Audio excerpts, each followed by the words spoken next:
Barakat Yahweh, Barakat Yahushai, Barakat Yahweh, Barakat Yahushai, Barakat Yahweh, Barakat Yahweh, Ba'ashem Yahushai, Ba'ashem, Chalakodash. Double honor to the apostles and the elders of Great Millstone True Well.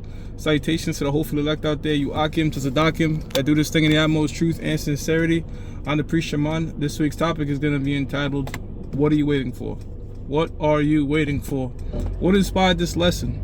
Well, I woke up in the morning, all right, early, hit the, wake up early, go to the gym, do my lesson, go to work. That's my routine. And YouTube algorithm sent me a video of a man by the name of David Goggins, right? He's like a motivational speaker. And it was a short YouTube clip, and the clip pretty much went like this. He said, I'm gonna try to quote it verbatim. It's pretty funny. He said, relax. He was like, can you find your balls? He was like, okay, once you found out, I want you to hold them.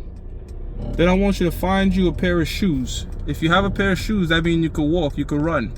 You can't find the gym? Well, you have a floor at home? Well, do some fucking push-ups, do some sit-ups. And then he goes on to say, we're looking for purpose. No, we're looking for why, we're looking for purpose, we're looking for every fucking excuse to not start. And I really like that the way he put that. We're looking for many reasons to not start. And I said, man, I could put that in a lesson, because it applies to what happens in this truth with certain individuals, where it's like, okay, you've been listening a year, 2, 3 years, like why are you not starting? Why are you not putting your hand to the plow? What you're giving yourself more and more reasons to not go out there and teach. You know what I'm saying? For what? You know what I mean? For what the fuck are we really waiting for here? Are we trying to wait for the very last second of the last hour to just say I'm gonna come around?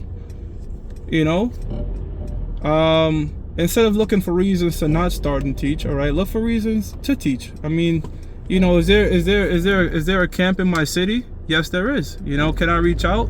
All right, is there a camp in my region? Can I reach out? Okay, GMS, I might not be able to join GMS, but do I need to join GMS to teach? No. So what am I, that's what I'm saying. Do I have to go out there with every answer? No. If someone questions me and I don't know the answer, I'm not sure right now, I could come back to you next week. There's many reasons to start than to not start. So really, what the fuck are we waiting for, guys? All right, this is the book of Luke chapter 14, verse 15. It says, and when one of them that sat with him heard these things, he said unto him, blessed is he that shall eat bread in the kingdom of the Most High. Right?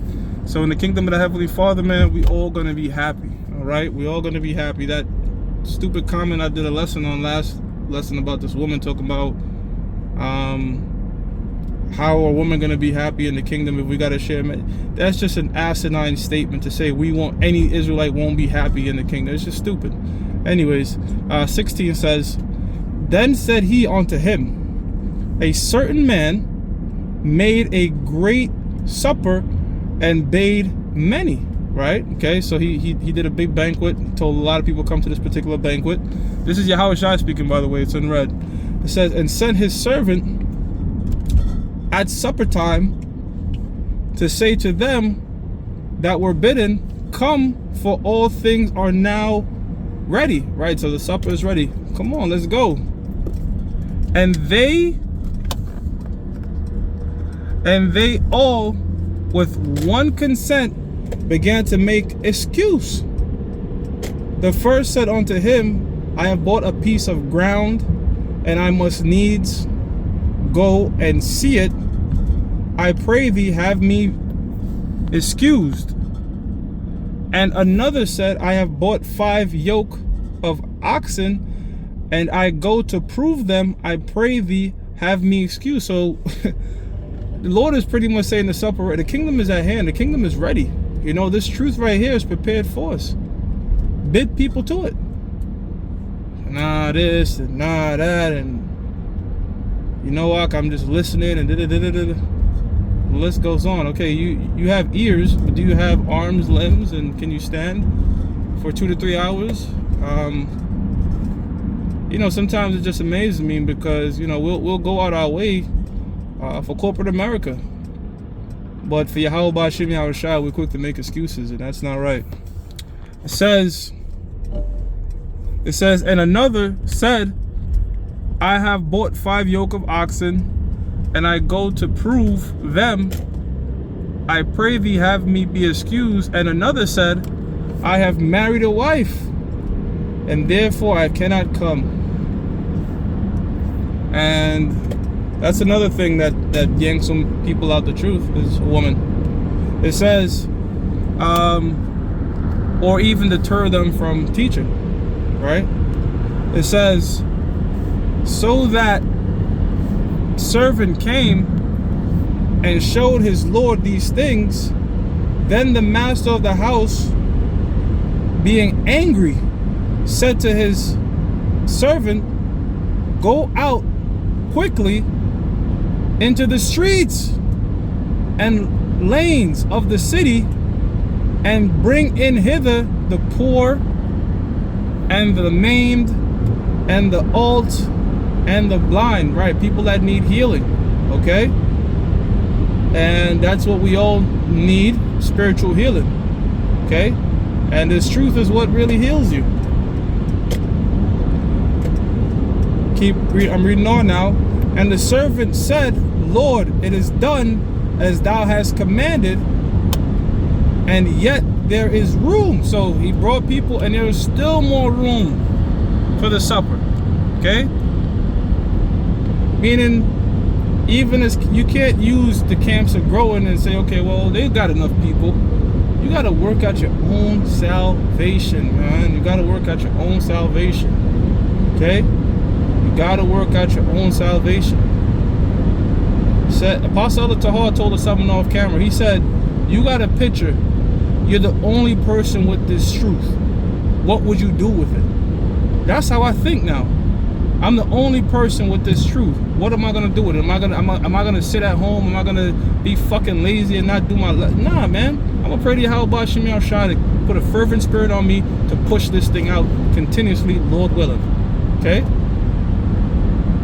And you know, put forth your best effort. The Most High knows your heart, man. All right, He knows if you're trying and the Most High knows. Okay, I'm not saying to do it for man's eyes. I'm really, brothers, you got to do this for your own, man. You got to do this thing for your own. All right. It says, and the Lord said unto the servant, go out into the highways and the hedges, and compel them to come in, that my house may be filled. All right. And we go out there on the physical highways and byways, but we understand that the bulk of the heavy lifting is being done by what? By the internet. You know, you do a video, you can have 50, some brothers have 100, 1,000, or tens of thousands of views. It's not likely you're gonna have that many people come out and listen to you. All right. Especially when you're out there on the streets in all types of weather. So the internet, and it also reaches vast regions, right?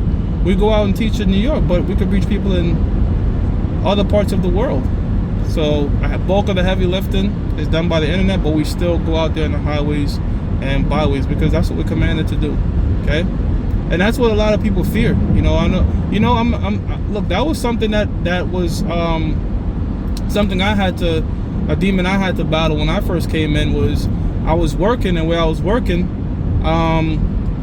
we taught very, you know, in particular regions where I worked at, and I worked with Edomites and shit. I remember one time, I was a manager at where I was, and I literally, the camp, when I told the camp was gonna be right up like 2 blocks, a couple blocks from where I worked, I was like fucking nervous, like holy shit, like, you know, and that's when I was supposed to just coming in, and yeah, so you battle that, you know, but just, you know, trust in the Most High, you know, the Most High, everything is in the Lord's hands. There's really nothing to fear, and you know, and you know what, it sort of builds you up too, you know what I mean? It builds up your mind, if you will. Okay, something, you know, different things we have to battle, you know. It says 24 now, it says, for I say unto you that none of those men which were bidden shall taste of my supper.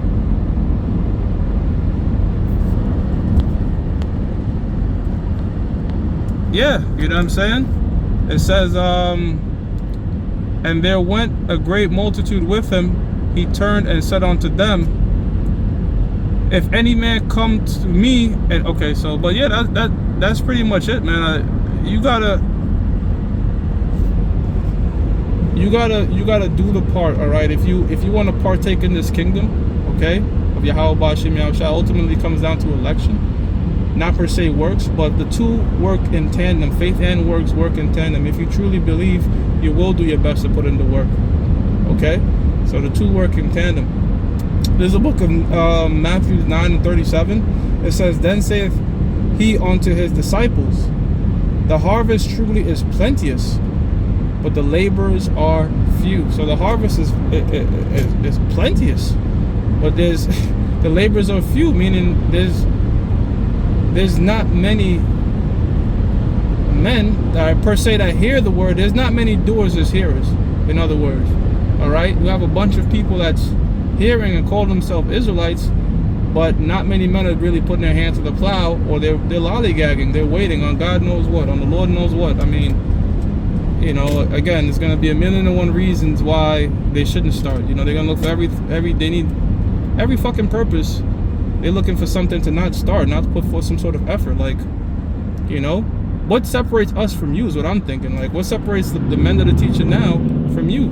You're an able-bodied man, right? What you gonna say? You have kids, you have wives, so those brothers have that. We have responsibilities too. We still teach, man. Okay? I think years ago, the apostles said back in the school, they had this one brother that was in a wheelchair that was pretty much on point, holding posts without, like, you know what I'm saying? Just teach, man. Just teach, and teach the right thing. Like I said, you don't necessarily have to be a part of Great Millstone, but you can listen to the apostles and teach exactly what we teach. Through the Spirit and power of Yahweh Ba'Shem Yahushua. It says, "Then saith unto his disciples, the harvest truly is plenteous, but the laborers are few. Pray therefore the Lord of the harvest, that he will send forth laborers into his harvest." Right. So, you know, we pray that, you know, more brothers come in and more brothers grow in this thing, and you know, why not? Why would we not pray for that? Now, we understand that Yahweh Ba'Shem Yahushua says this, you know, this thing is a small sanctuary. So I know sometimes, you know, back in the past, you know, we say things like, you know, there should be a camp on, you know, you've heard brothers say this, you know, there should be a camp on every street corner, but we know that's not going to happen according to prophecy. You know, Yahweh Ba'Shem Yahushua is dealing with a small house, you know.